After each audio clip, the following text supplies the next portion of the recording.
ये कल के द ट्रिब्यून अखबार का एक आर्टिकल मेरे हाथ में है और ये न्यूज़पेपर में जो ये आर्टिकल छपा है ये 4 मार्च को छपा है। और ये आर्टिकल आप लोग अपने मोबाइल फोन के स्क्रीन पे भी देख पा रहे हैं। और इस आर्टिकल में सिर्फ मुझे ही नहीं, मुझे लगता है कि जिन जिन ने इन आर्टिकल को पढ़ा होगा उनको सोचने पर विवश कर दिया है। जी हाँ, अब मैं आपको बताता हूं मैं ये आर्टिकल और इस आर्टिकल पे आज ये वीडियो क्यों बनाने जा रहा हूं। क्योंकि दिल्ली सरकार ने, दिल्ली के आम आदमी पार्टी की सरकार ने 1,000 रुपया देने की घोषणा की है।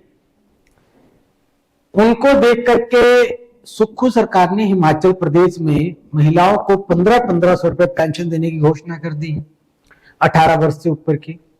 और अब मैं आपको बताता हूं कि पंजाब के हालात क्या है, क्योंकि पंजाब में भी सरकार है और सरकार आम आदमी पार्टी की है। अभी पंजाब के क्या हालात है उन पर चर्चा करना बहुत जरूरी है, क्योंकि कर्ज का बोझ बढ़ने के कारण पंजाब खर्चों को पूरा करने के लिए और अधिक ऋण जुटा रहा है, मतलब कर्जा ले रहा है। कर्ज का बोझ बढ़ने के कारण पंजाब खर्चों को पूरा करने के लिए और अधिक ऋण जुटा रहा है। ये आर्टिकल ये बात कह रही है। State raising more loans to meet expenditure as डेबिट बर्डन माउंट्स। अब ये इसकी दूसरी लाइन में कह रहे हैं पेंशन ऋणों का पुनर्भुगतान और बिजली सब्सिडी राजस्व प्राप्तियों को प्रभावित करती है। रेवेन्यू रिसिप्ट्स, बहुत गहरी बात है और इसे आप सबको गहराई से समझना भी पड़ेगा। कर्ज का बोझ बढ़ने के कारण पंजाब खर्चों को पूरा करने के लिए और अधिक कर्जा लिया जा रहा है, उसे लेना पड़ रहा है। ये आर्टिकल हमारे पत्रकार साथी रुचिका एम खन्ना ने लिखा है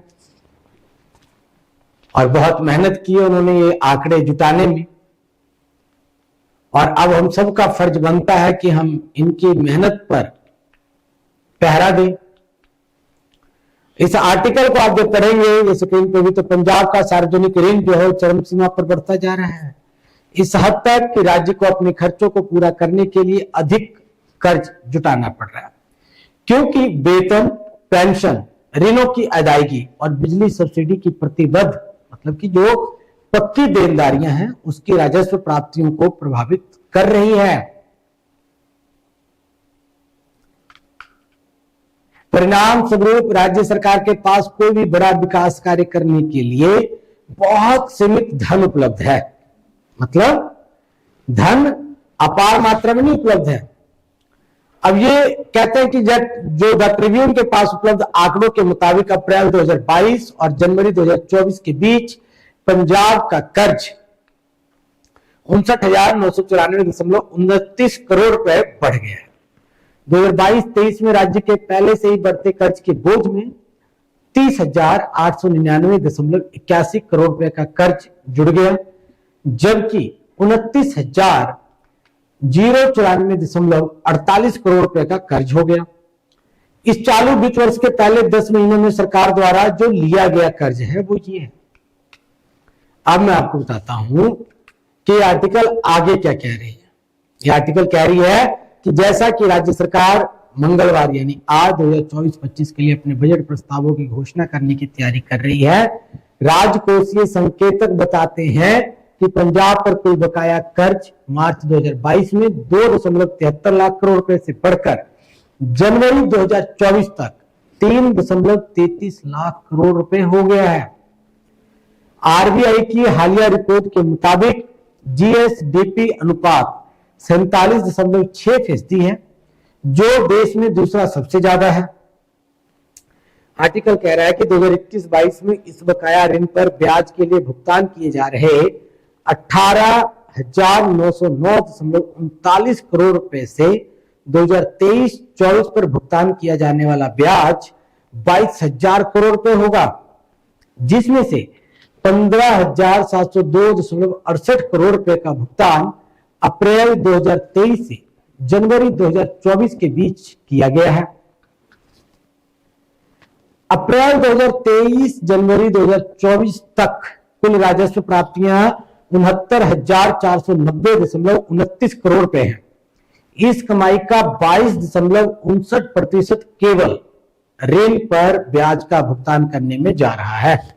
मतलब जो कर्ज लिया गया है उसका जो ब्याज है वो 22.59% जा रहा है। समझ सकते हैं आप चिंता कितनी गहरी है। इसके अलावा चालू वित्त वर्ष के पहले 10 महीनों में कुल राजस्व प्राप्तियों का 57.6% यानी कि 40,085.82 करोड़ रुपए वेतन और पेंशन भुगतान में खर्च किया गया है। जो सरकारी कर्मचारी हैं उनकी तनख्वाह और उन्हें दिए जाने वाले पेंशन में कितना खर्च हुआ है? 40,085.82 करोड़ रुपए।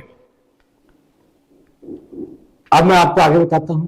राज्य के राजस्व का 25.14% यानी कि 17,471.90 करोड़ रुपए भी बिजली सब्सिडी के भुगतान में चला गया है। यह प्रतिबद्ध व्यय अकेले राज्य की राजस्व प्राप्तियों से अधिक है। अन्य सभी खर्चों के लिए राज्य सरकार को ऋण जुटाने और अपनी पूंजीगत प्राप्तियों जो 10 महीनों में 29,116.48 करोड़ रुपए तक पहुंच गई है से धन का उपयोग करने के लिए मजबूर किया जाता है। इसमें कोई आश्चर्य की बात नहीं है कि बुनियादी ढांचे के निर्माण पर राज्य सरकार द्वारा खर्च किया गया कुल पैसा न्यूनतम राशि है। इस साल अब तक कुल पूंजीगत व्यय सिर्फ 3,393.05 करोड़ रुपए है, जो 2023-24 वित्तीय वर्ष के पहले 10 महीनों में सरकार की कुल प्राप्तियों का सिर्फ और सिर्फ 3.44% है। हालांकि वित्त विभाग के अधिकारियों का कहना है कि पूंजी खाते यानी कि दीर्घकालिक संपत्ति बनाने के लिए उस पर खर्च पिछले वर्षों की तुलना में बढ़ गया है, वे अब इसे बढ़ावा दे रहे हैं। इस बीच वित्त विभाग ने सभी विभागों को निर्देश दिया है कि वे अपने पास पड़ी सभी अप्रयुक्त धनराशि को राजकोष में वापस कर दें, सरकारी खजाने में दे दें। केवल केंद्र प्रायोजित योजनाओं के लिए आवंटित धनराशि को ही विभाग रोक सकते हैं। यह आर्टिकल अगर आप तक नहीं पहुंचा तो हम इस वीडियो के माध्यम से आप तक पहुंचाने का काम कर रहे हैं। इस वीडियो को देखिए, इस आर्टिकल को पढ़िए और विचार कीजिए कि खजाना किस ओर जा रहा है, ये अतिरिक्त भार किस पर पड़ रहा है। राजनीतिक गहराई को समझने का प्रयास कीजिए। मुफ्त की रेवड़ियां जो बट रही है और कैसे बट रही है, इस पर गहराई से काम कीजिए। अपने घर के, मैं आपको अपने घर से छोटा सा उदाहरण देता हूं। मान लीजिए आप 20,000 रुपए प्रति माह कमाते हैं और आपने 2 लाख रुपया 3% ब्याज पर कर्ज लिया है, यानी 6,000 रुपया प्रति महीने आप कर्जदार को ब्याज दें जिनसे आपने कर्ज लिया है।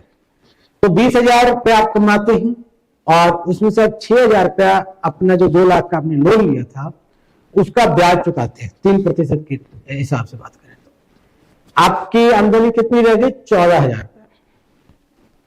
अब उसी 14,000 रुपये में आपने क्या करना है? अपने परिवार को चलाना है। जो 6,000 रुपये आप जोड़ सकते थे वो 6,000 रुपये आप सिर्फ ब्याज के रूप में भर रहे हैं। मूलधन 2 लाख रुपए वहीं का वहीं खड़ा है। और फिर आप किसी को यह वादा कीजिए कि आप किसी को फॉरेन का ट्रिप करवा देंगे, आप किसी को भारत भ्रमण करवा देंगे, आप किसी को नई गाड़ी खरीद देंगे, आप किसी को पेंशन लगा देंगे, तो खर्चे कहां से आएंगे ये आपको बताना तो पड़ेगा। जो 2 लाख जो आपने कर्ज लिया है अभी तो उसका सिर्फ ब्याज भरा जा रहा है, वो 2 लाख आप भरोगे कब और कैसे, ये तो आपको बताना पड़ेगा और इस पर आपको सोचना पड़ेगा। ये जनता है, सब जानती है और मैं चाहता हूं कि आप भी आंखें खोलकर इस आर्टिकल को पढ़ें और आर्टिकल पर आप ध्यान जरूर दें। छोड़ जाता हूं आप सबको इस आर्टिकल के साथ, फिर मिलूंगा अगली वीडियो में कुछ अच्छी जानकारी के साथ। तब तक के लिए जय हिंद, जय भारत।